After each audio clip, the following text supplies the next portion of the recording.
Nah, pada pagi hari ini, ya itu tadi cuma ini aja, ya pendahuluan cerita. Tapi hari ini kita mau cerita bagaimana murid-murid Yesus menanti. Di ayat 4, Kisah Rasul pertama, saya lanjut message dari Pak Ivan hari Kamis lalu.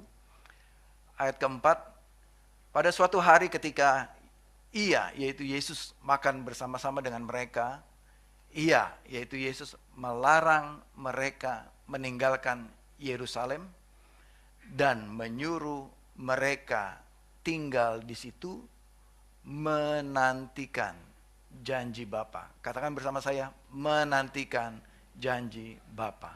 Yang demikian katanya, telah kamu dengar daripadaku. Sebab Yohanes membaptis dengan air, tetapi tidak lama lagi kamu akan dibaptis dengan Roh Kudus. Maka bertanyalah mereka yang berkumpul di situ, Tuhan, maukah engkau pada masa ini memulihkan kerajaan bagi Israel? Jawab Yesus kepada mereka, engkau tidak perlu mengetahui masa dan waktunya. Ya, seperti saya tanya tadi ke Simbo, mau kapan giliran saya? Engkau tidak perlu tahu masa dan waktunya, kata Simbo. Tunggu aja di situ. Ya, kira-kira Yesus ngomong gitu. Engkau tidak perlu tahu masa dan waktunya, tunggu aja. Ya. Mana tadi ayat ke-8? Tetapi kamu akan menerima kuasa kalau Roh Kudus turun ke atas kamu, dan kamu akan menjadi saksiku di Yerusalem dan di seluruh Yudea dan Samaria dan sampai ke ujung bumi. Nah, kita sampai di sini dulu. Bapak Ibu Saudara, kita masuk ke dalam pemberitaan firman pada pagi hari ini. Apa kesan murid-murid? Atau ini dulu, apa perintah Yesus kepada murid-murid ketika ini adalah masa 40 hari Yesus menampakkan diri kepada murid-muridnya, dan sudah selesai di hari ke-40 itu, lalu Yesus pesan kepada murid-muridnya, tunggu di Yerusalem. Ya, seperti ini mereka dalam perjalanan dari Galilea, ya balik ke Yerusalem dan tunggu nanti di Yerusalem. Dan kemudian Yesus menyampaikan kepada murid-murid, kamu akan menerima kuasa kalau Roh Kudus turun ke atasmu. Ya, akan menerima kuasa kalau Roh Kudus turun ke atasmu. Ya, di balik itu murid-murid bertanya kapan? Murid-murid berbicara waktu, kapan? Ada sesuatu yang mereka nantikan, yaitu kebebasan, pembebasan, kemakmuran, kesejahteraan, ya kemerdekaan yang mereka harapkan. Tapi Yesus di sisi lain mengatakan, kamu tidak perlu tahu kapan waktunya. Tetapi kamu akan menerima kuasa kalau Roh Kudus turun ke atasmu. Jadi murid-murid punya satu agenda, tapi Yesus punya agenda lain. Ya, bisa kita lihat di sini, murid-murid menantikan sesuatu sesuai agendanya dia, tapi Yesus di sisi lain punya agenda lain yang jauh lebih besar dari apa yang murid-murid agendakan. Jauh lebih besar dari apa yang murid-murid pikirkan. Yaitu apa, kamu akan menerima kuasa kalau Roh Kudus turun ke atasmu. Tuhan Yesus katakan. Nah, jadi ada hal yang murid-murid belum begitu memahami apa agenda besarnya Tuhan sebenarnya. Tapi Yesus tetap mengatakan tunggu. Di dalam masa menanti itulah murid-murid masih bertanya-tanya apa agendanya Tuhan sih yang dimaksud.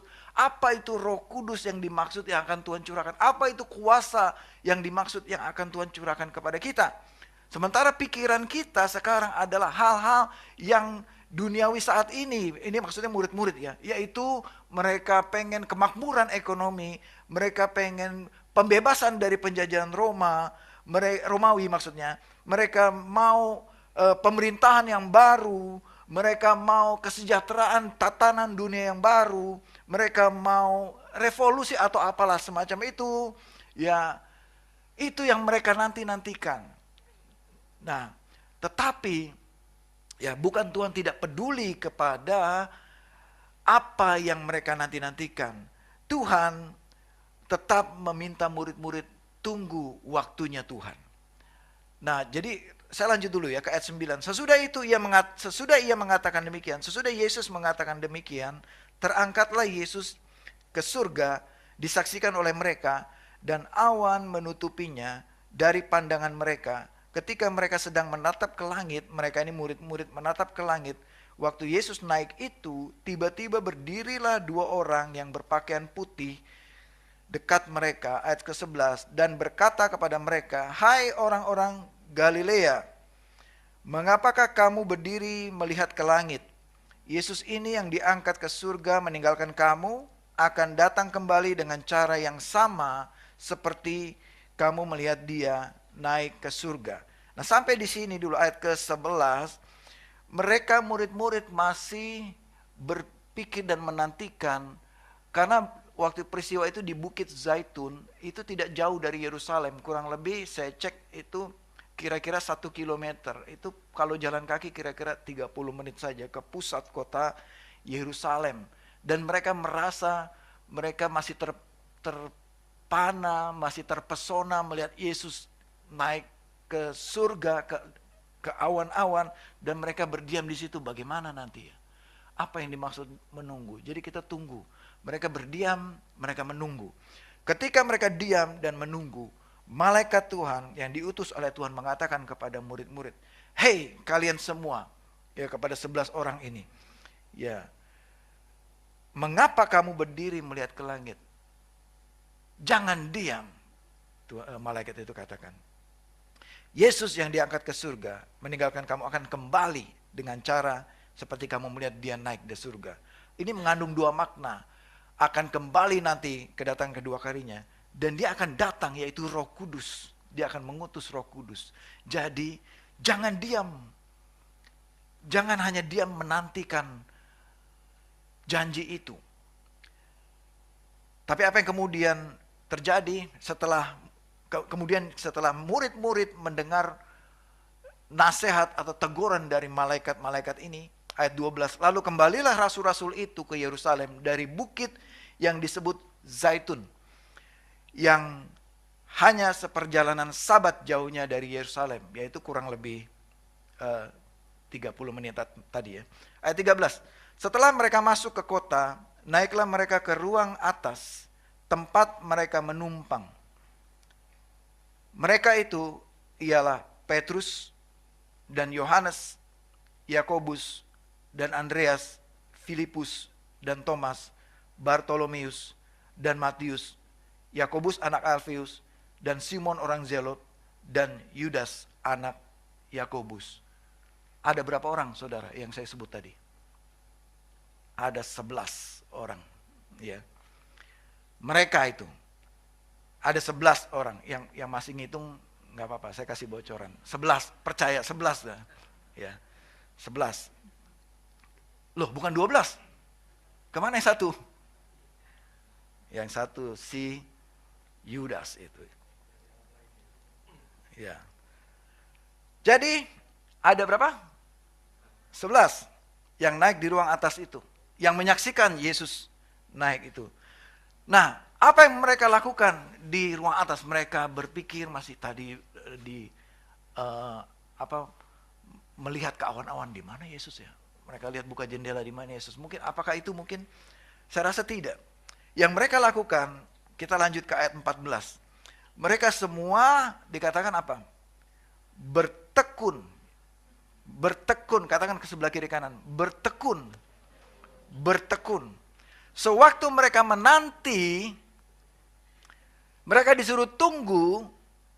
Ketika mereka berdoa, mereka punya agenda, lalu mereka berdoa kepada Tuhan. Jawaban Tuhan adalah tunggu. Di dalam penantian dan mereka menunggu, mereka tidak bengong atau fokus kepada Yesus saja. Melihat ke awan-awan, tunggu. Kata disuruh tunggu. Ya, dia tunggu. Tapi tidak itu yang mereka lakukan. Apa yang mereka lakukan? Mereka semua bertekun. Catat. Ya, bilang kiri kanan, catat. Ya. Ya. Mereka bertekun dengan sehati dalam apa? Berdoa. Selagi mereka menanti janji berapa? Mereka bertekun dengan sehati dalam doa bersama dengan beberapa perempuan serta Maria ibu Yesus dan saudara-saudara Yesus. Tadi pertama saya bilang ada berapa? 11. Kemudian saat mereka bertekun, mereka mengadakan pertemuan doa, bertambah jumlahnya menjadi berapa? Belum tahu nih ya. Ada ibu Yesus, ada perempuan-perempuan lain, ya, ada saudara-saudara Yesus, adik-adiknya Yesus juga hadir di situ. Ya, half brother dari Yesus hadir juga di situ. Berdoa bersama. Kemudian ayat 15. The next day atau beberapa hari kemudian, pada suatu hari berdirilah Petrus di tengah-tengah saudara-saudara yang sedang berkumpul itu. Perhatikan ini. Kira-kira berapa banyak jumlahnya? Berapa banyak Bapak Ibu Saudara? Mana? Oh, belum saya buka ayatnya, makanya nggak tahu ya. Belum. Oh, ayat 15 nggak ada, sorry. Saya nggak masukin. Ya, saudara bisa lihat Alkitab. Jumlahnya 120 orang banyaknya. Tadi dari berapa? 11. Lalu kemudian bertambah berapa? Nggak tahu juga. Ada ibunya Yesus, ada adiknya Yesus, ada siapa lagi? Perempuan-perempuan. Kemudian menjadi beberapa hari kemudian menjadi berapa? 120. Ada progres. Betul? Ini artinya apa? Bertambah. Lihat kiri kanan, katakan bertambah. Bertambah. Bertambah jumlahnya. Bertambah banyak jumlahnya. Itulah yang dikatakan menanti. Selama mereka menanti janji Tuhan, apa yang mereka lakukan? Mereka tidak diam melihat ke awan-awan, tapi malaikat bilang cukup, kembali ke Yerusalem dan lakukan ini sewaktu kalian menanti. Apa mereka lakukan? Mereka berkumpul bersama-sama, jumlahnya bertambah, mereka berdoa bersama, mereka mengajak sanak keluarganya untuk berdoa bersama, untuk melakukan berdengar firman Tuhan. Mereka tekun dalam pengajaran firman Tuhan. Mereka berdoa bersama, mereka saling bersekutu satu dengan yang lain. Mereka dan seterusnya di ayat ini sampai dengan ayat 26, apa yang mereka lakukan? Mereka raising up new leader. Mereka membangkitkan pemimpin. Saudara tahu siapa pemimpin berikutnya yang dibangkitkan, yang mengambil jabatan rasul menggantikan Yudas? Siapakah dia? Matias. Jadi mereka tidak diam dalam penantian, mereka melakukan sesuatu. Mereka bekerja, sementara Tuhan bekerja di alam roh yang kita nggak bisa lihat. Mereka tidak diam, tapi mereka juga melakukan sesuatu. Amin, saudara. Mereka juga melakukan rencana Tuhan. Mereka terlibat di dalam kegerakan ilahi. Mereka terlibat di dalam rencana Tuhan yang besar bagi dunia ini, bagi mereka sendiri. Mereka sudah pasti dari 120 orang ini sudah pasti masing-masing punya agendanya sendiri-sendiri. Artinya mereka masing-masing punya kebutuhan emosionalnya masing-masing. Punya kebutuhan jasmaniah masing-masing. Mungkin ada di antara situ ada mereka yang sakit. Mungkin ada di antara di situ 220 mereka yang punya cita-cita jadi pemimpin. Belum kesampaian. Mungkin ada di antara situ mereka yang ada dalam kesulitan keuangan. Mungkin ada di antara situ di 120 itu mereka yang punya problem di dalam rumah tangga mereka. Tapi mereka datang dan berkumpul, berdoa bersama. Mereka berdoa untuk pemberitaan Injil ini tersebar ke seluruh orang. Dan mereka menjangkau jiwa semakin hari, semakin bertambah, semakin bertambah, semakin bertambah. 120. Ya. Dan 120 ini belum selesai. Sampai hari Pentakosta bertambah lagi jumlahnya. Amin, saudara.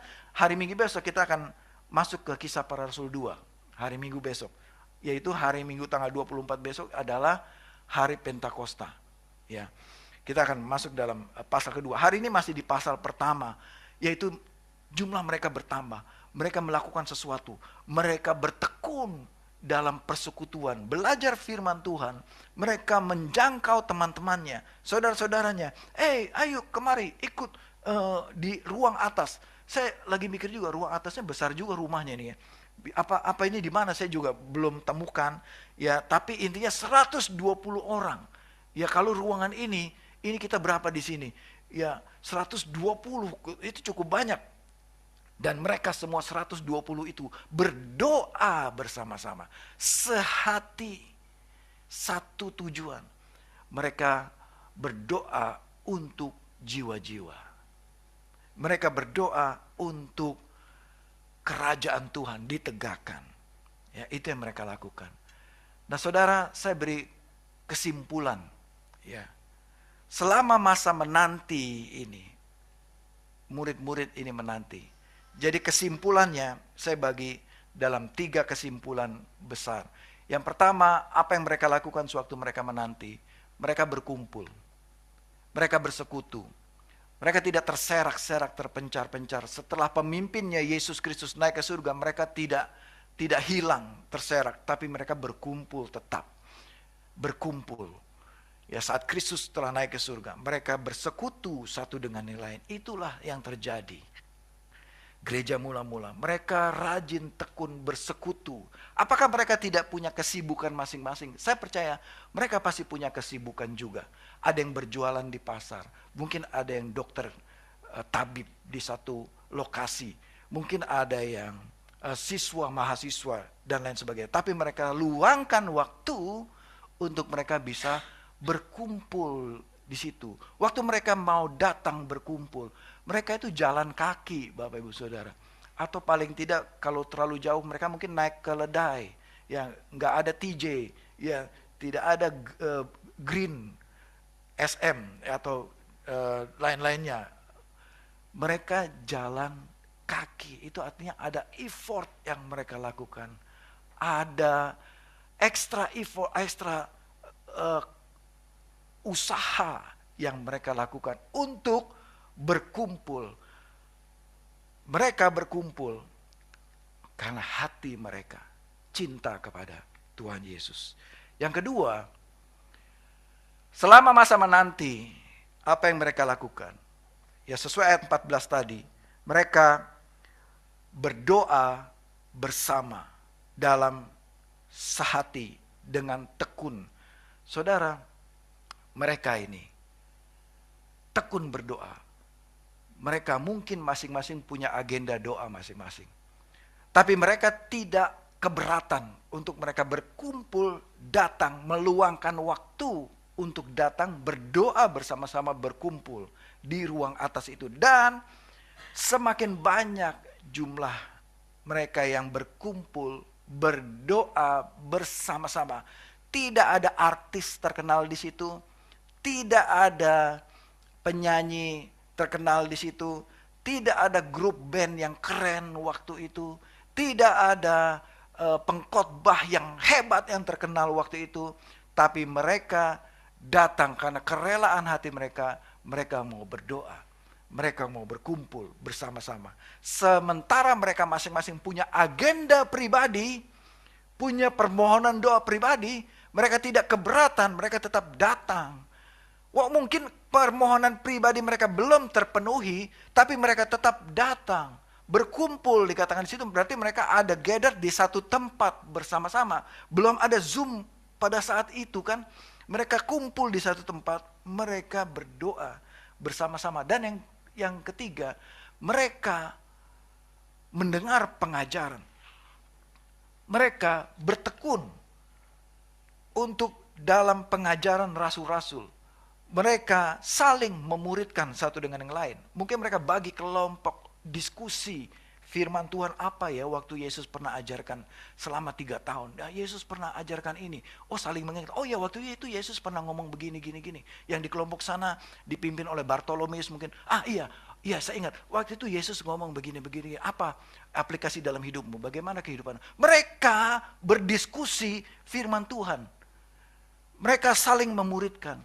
Dan sementara mereka memuridkan, mungkin waktu jam makan siang, mereka siang ke restoran ini. Kita ada persekutuan di sana. Ikut yuk, ikut. Jadi jumlah mereka semakin bertambah 120.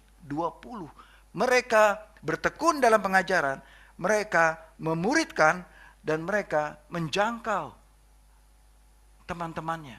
Mereka menjangkau orang lain. Sehingga jumlahnya bertambah menjadi 120. Dan itu terjadi sampai hari Pentakosta. 10 hari kemudian. Nanti ini minggu depan. Lebih dahsyat lagi yang terjadi. Saat Roh Kudus dicurahkan. Ya, kita akan sampaikan pada minggu depan. Tapi kesimpulannya pada hari ini. Bapak Ibu Saudara yang saya mau sampaikan ini. Selama murid-murid ini menantikan, mereka bertekun. Nah, bagaimana dengan kehidupan kita pada saat ini? Mungkin Bapak Ibu Saudara semua, kita semua punya agenda. Kita semua punya permohonan. Kita semua punya sesuatu, ya, hal yang kita mohonkan kepada Tuhan. Kita semua merasa ada janji Tuhan atas hidup saya. Nah, selama menanti itu, apa yang kita lakukan? Mari saudara, tetap berkumpul, tetap bersekutu di dalam pertemuan live group, di dalam pertemuan ibadah, di dalam pertemuan doa. Dan seperti mereka, yang kedua, mereka bersatu, berkumpul untuk berdoa bersama. Saya ajak saudara semua terlibat berdoa bersama. Corporate prayer itu sangat menguatkan kita. Yang ketiga, apa yang kita lakukan juga selama kita menantikan janji dalam hidup kita, kita tetap memuridkan, kita tetap menjangkau jiwa, kita tetap bertekun dalam setiap pertemuan pengajaran. Minggu lalu kita ada kelas Making Disciple class. Itu salah satu bagian dari memuridkan. Mari kita terus bertekun untuk kita bertumbuh bersama dan terus semakin hari semakin bertambah. Terus Tuhan tambahkan jiwa. Nah, terakhir saya tutup bahwa janji Tuhan, kembali ke ayat 8 tadi. Dari semua agenda, dari semua permohonan yang Tuhan, ini janji kunci yang Tuhan mau berikan kepada kita. Kita semua pada hari ini. Yang akan menolong kita untuk kita bisa tekun terus menantikan janji Bapa. Tuhan mau memberikan Roh Kudus kepada kita semua. Tetapi kamu akan menerima kuasa kalau Roh Kudus turun ke atasmu. Dan inilah yang Tuhan berikan kepada murid-murid. Sehingga mereka semakin berani di dalam melakukan firman Tuhan. Tetapi saudara akan menerima kuasa kalau Roh Kudus turun ke atasmu. Untuk engkau menjadi saksi Yesus di Yerusalem, di seluruh Yudea dan Samaria, dan sampai ke ujung bumi. Amin saudara. Oleh karena itu saya berdoa untuk firman pagi hari ini menguatkan kita semua.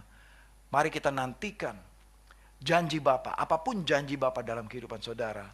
Mari kita tetap berkumpul, bersatu hati, berdoa bersama, dan terus bertekun di dalam memuridkan jiwa-jiwa.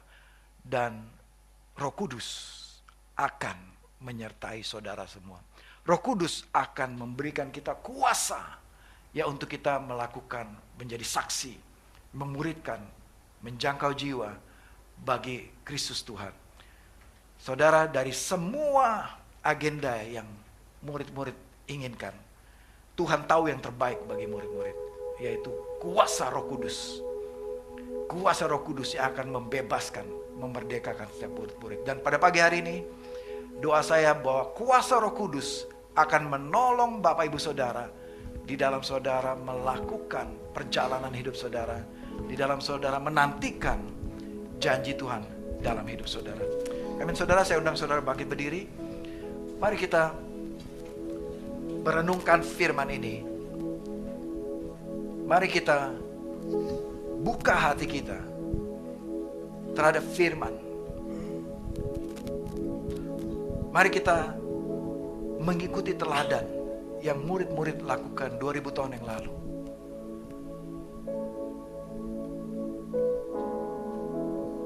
Mereka menantikan dengan melakukan sesuatu. Dan Roh Kudus dicurahkan atas mereka. Mari kita juga menantikan Roh Kudus dicurahkan juga atas kehidupan kita. Kita berdoa, Tuhan kami bersyukur untuk pemberitaan firman, untuk pujian penyembahan, untuk hadirat-Mu pada pagi hari ini. Dan biarlah gereja-Mu terus bertambah kuat dalam iman. Kami melakukan mandat Kristus, amanat agung bagi kami untuk pergi menjadikan sebuah bangsa murid Kristus. Pada pagi hari ini jemaat yang dikasih Tuhan, pulanglah dengan membawa berkat kasih karunia, damai sejahtera dari Allah Bapa, Allah Putra, dan Allah Roh Kudus. Tuhan menyertai engkau dan melindungi engkau. Tuhan menyinari engkau dengan wajahnya dan memberikan engkau kasih karunia. Dan Tuhan menghadapkan wajahnya kepadamu dan memberikan engkau damai sejahtera mulai hari ini sampai Kristus datang kedua kalinya. Dan semua jemaat menerima berkat ini, katakan bersama-sama, amin, amin, amin.